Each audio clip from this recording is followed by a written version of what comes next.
Apakah terlihat? Terlihat ya yang saya sajikan ya. Jadi yang berikutnya ini mengenai pengukuran penyimpangan. Ini ada beberapa subpokok bahasannya yang termasuk ke dalam beberapa jenis pengukuran penyimpangan. Jadi ada rentang, rentang antar kuartil, rentan semi antar kuartil atau simpangan kuartil. Masuk ke yang jenis pertama. Jadi rentang, rentang itu definisinya merupakan nilai atau angka yang dapat diperoleh dengan mengurangi data terbesar dengan data terkecil. Nah, jenisnya itu ada rentan data tunggal dan rentan data kelompok. Masuk ke yang rentan data tunggal. Rentan data tunggal itu berarti data yang dipakai itu hanya sedikit jumlahnya. Rumusnya seperti ini. R itu maksudnya rentang, R sama dengan S terbesar kurangi S terkecil. R-nya itu rentan, S-nya terbesar itu merupakan data terbesar, S terkecil itu merupakan data terkecil. Masuk ke contoh soalnya.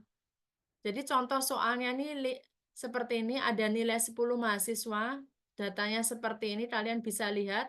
Kemudian diminta untuk mencari berapa nilai rentangnya.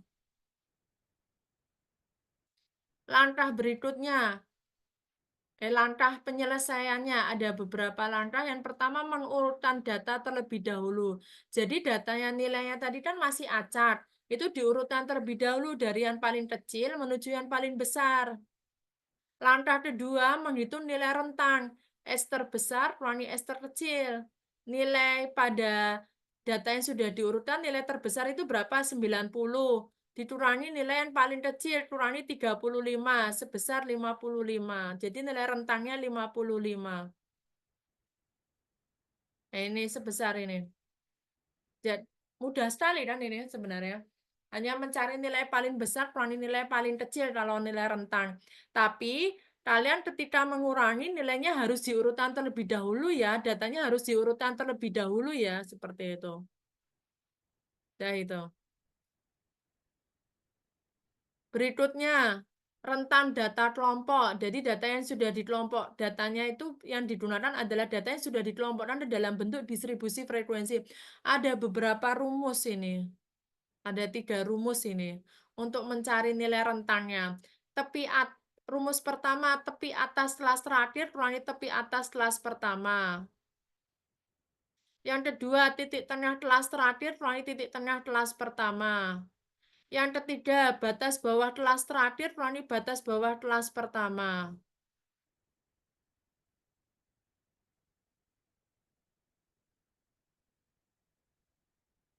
Ini contoh soal berikutnya. Sama kan seperti yang tadi. Kemudian diminta dicari, ditanyakan berapa nilai rentangnya. Pakai ada 3 rumus, harusnya sama hasilnya.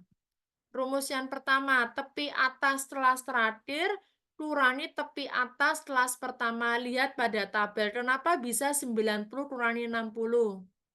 Ini loh. Tepi atas kelas terakhir tuh berarti ini.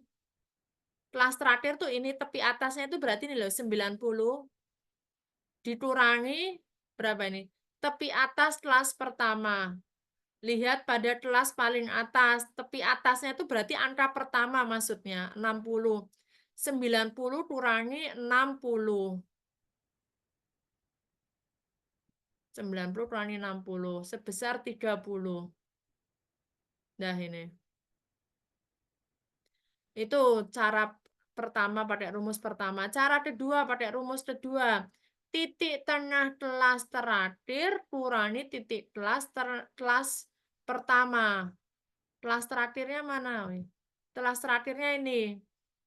Titik tengahnya berapa? Tadi seperti tadi ada yang analisis tadi. Cara mencari titik tengah bagaimana?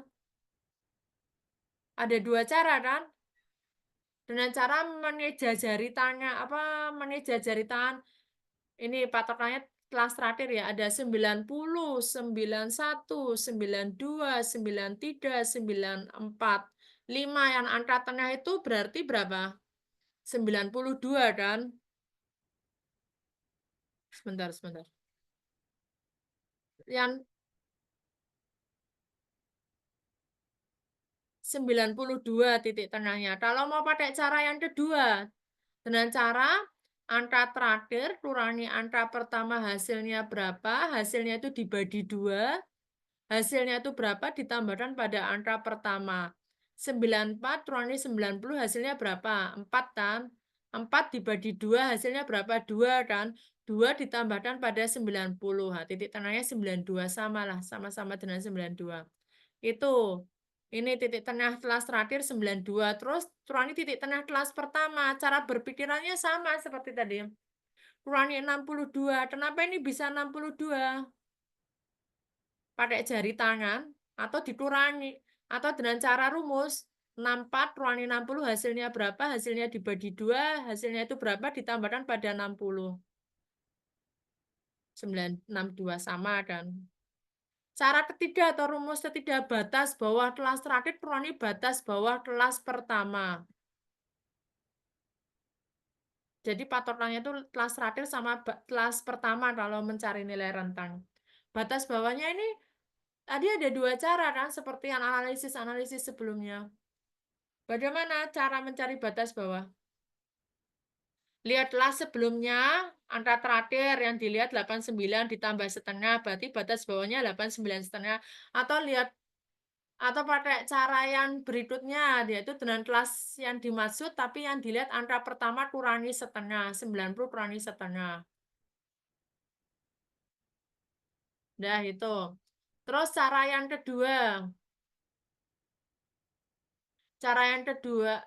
ada dua cara ya. Terus yang tepi yang batas bawah kelas pertama, batas bawah kelas pertama kalian lihat kelas pertama. Kelas pertama ini kan tidak ada kelas sebelumnya kan.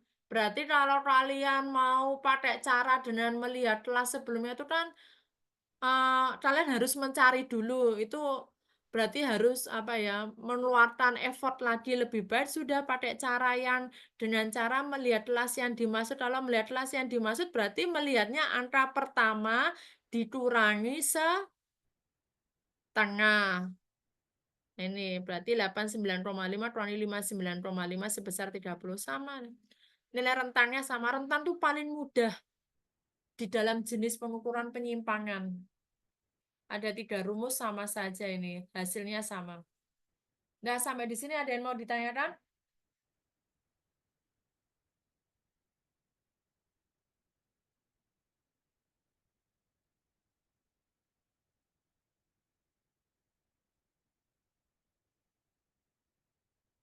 Lanjut.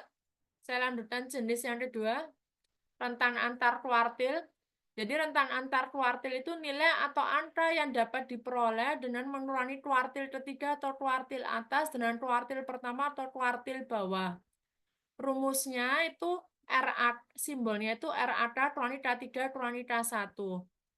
Jadi RAK itu rentang antar kuartil sama dengan kuartil ketiga atau kuartil ke atas kurangi kuartil pertama atau kuartil bawah. Rumusnya seperti ini.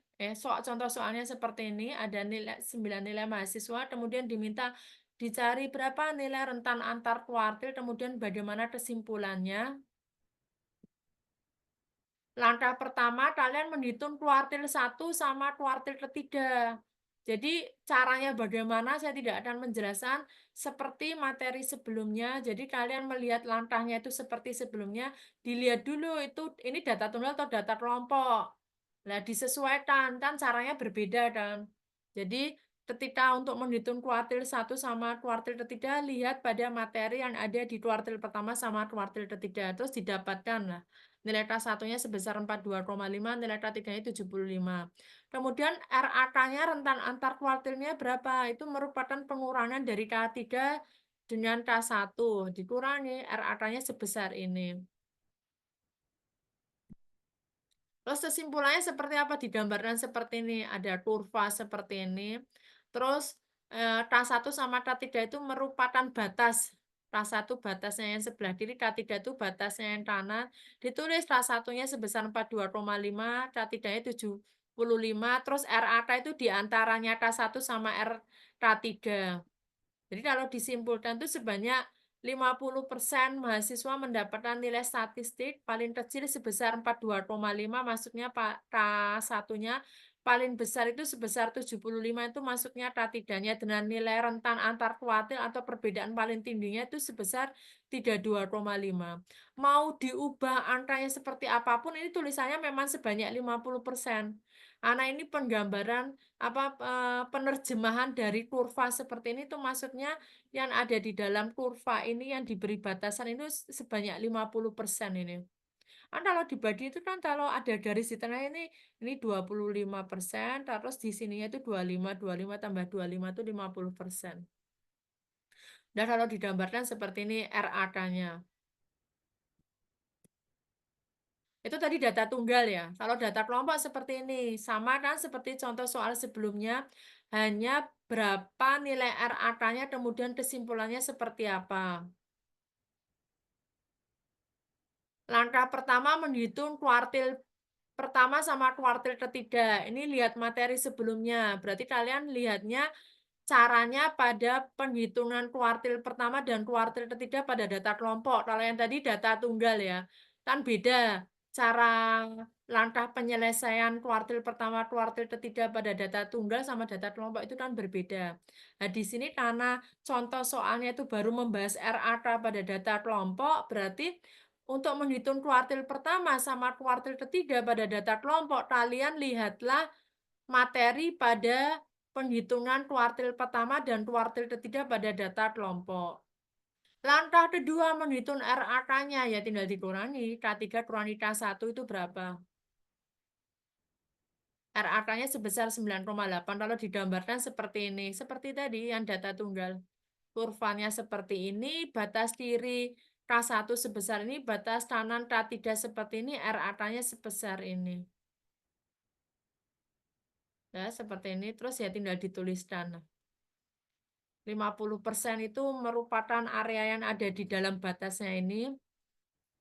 Paling kecil itu berarti maksudnya K1-nya, paling besar itu maksudnya berarti K3-nya dengan nilai RAK atau perbedaan paling tingginya itu berarti di antara K1 sama K3 sebesar ini. Nah, itu RAK seperti itu. Jadi ada rentan antar kuartil. Rentan itu paling sederhana. Tadi kalau rentan antar kuartil itu melibatkan ada penghitungan K1 atau kuartil pertama dengan penghitungan K3 atau kuartil ketiga. Yang terakhir yang materi ini yaitu rentan semi antar kuartil atau simpanan kuartil. Definisinya ini merupakan nilai atau angka yang dapat diperoleh dengan membagi rentan antar kuartil dalam dua bagian yang sama. Jadi rentan semi antar kuartil atau simpanan kuartil atau kalau simbolnya SK itu merupakan nilai setengah dari RAK tadi yang jenis sebelumnya. SK itu simpanan kuartil atau rentan semi antar kuartil, RAK itu rentan antar kuartil. Pakai rumus pertama ya. Kalau pakai rumus kedua ini ada istilah K3, K1, K3 kuartil ketiga, K1 kuartil pertama. Jadi ada dua rumus, bisa SK itu sama dengan setengah kali RAK, bisa juga SK itu sama dengan setengah dikali buka turun K3 kurangi K1. Ini masuk ke yang data tunggal, nilainya seperti ini. Kemudian datanya seperti ini diminta dicari berapa sih nilai rentan semi antar kuartilnya atau simpanan kuartilnya, kemudian bagaimana kesimpulannya. Langkah pertama, karena SK ini merupakan setengahnya RAK, padahal RAK tadi melibatkan penghitungan K1 dan K3, berarti ini juga perlu melakukan penghitungan K1 dan K3. Karena di dalam RAK sendiri kan ada proses penghitungan K1 dan K3. Menghitung kuartil 1, K1 dan K3. Lah, untuk tahu berapa nilai K1 dan K3, kalian lihat lagi cara penyelesaian kuartil pertama dan kuartil ketiga. Tapi tergantung ini baru membahas data tunggal atau data kelompok. Kalau data tunggal ya berarti lihat K1 sama K3-nya data tunggal. Kalau data kelompok berarti lihat K1 sama K3-nya itu data kelompok. Jadi disesuaikan datanya harus sinkron. Kalau data tunggal ya data tunggal, kalau data kelompok ya data kelompok. Langkah kedua RAK.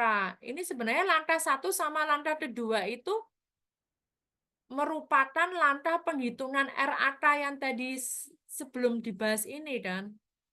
Tapi ini dituliskan kembali karena untuk mencari SK ini merupakan setengahnya RAK. Makanya langkah 1 sama langkah kedua ini harus dituliskan lagi karena ini merupakan langkah penghitungannya RAK.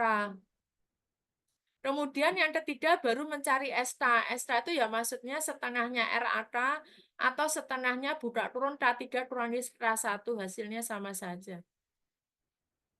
Nah ini nilai rentan semi antar kuartilnya sebesar ini 16,25. Kalau digambarkan seperti ini, mirip seperti yang tadi RAK, hanya bedanya di bagian mananya. Ada tanda panah ini loh. Jadi yang atas tuh ada garisnya dibagi garis, terus kanan kiri ini merupakan SK-nya. Kiri itu merupakan simpanan kuartil, kanan itu merupakan simpanan kuartil. Karena SK kalau ditambah SK kan merupakan RAK. SK sendiri itu merupakan setengah dari nilai RAK. Jadi ini sama mirip ini seperti tadi. Ada tulisan sebanyak 50% juga sama seperti tadi. Terus nilai paling kecilnya 42,5 ini merupakan K1, nilai paling besar 75 merupakan nilai K3. Nah, baru di sininya tuh yang ditulisan nilai rentang semi antar kuartil, nilai RAK-nya tidak perlu dituliskan. Kalau tadi di kesimpulannya RAK kan setelah koma ini dituliskan kalau nilai rentan antar kuartilnya berapa. Kalau di sini tidak perlu dituliskan karena baru membahas rentan semi antar kuartil. Jadi di sini diganti dengan nilai rentan semi antar kuartilnya atau simpanan kuartilnya adalah 16,25. Nah, itu tadi data tunggal, ini data kelompok. Sama seperti RAK tadi. Langkah pertama, langkah kedua itu langkahnya RAK dan baru ditambahin langkah ketiga.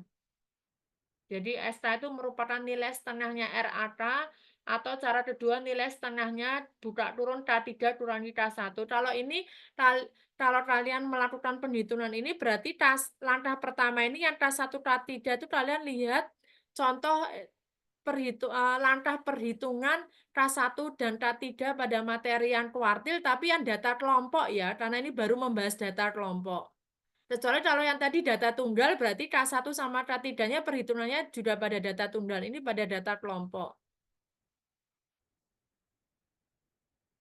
Kesimpulannya sama seperti tadi, hanya ditambahkan seperti yang data tunggal tadi. Dan ini kesimpulannya hampir mirip seperti yang RAK, hanya perbedaannya ada yang di bagian atasnya itu dibagi menjadi dua, ada garis, terus kanan kirinya merupakan nilai SK-nya. Kesimpulannya ya berubah sedikit lah, berbeda sama RAK. Kalau RAK tadi yang di bagian statement atas ini setelah kata ya itu tuh seperti ini, hanya perbedaannya kalau yang di belakangnya kalau RAK ditulisan nilai RAK-nya berapa, kalau ini ditulisan nilai SK-nya berapa.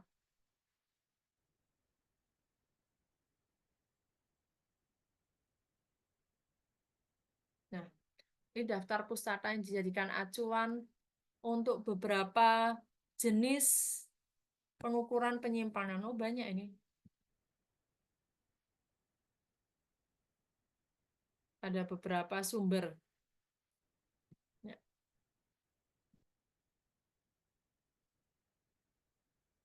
ya, sampai di sini ada yang mau ditanyakan? Oh,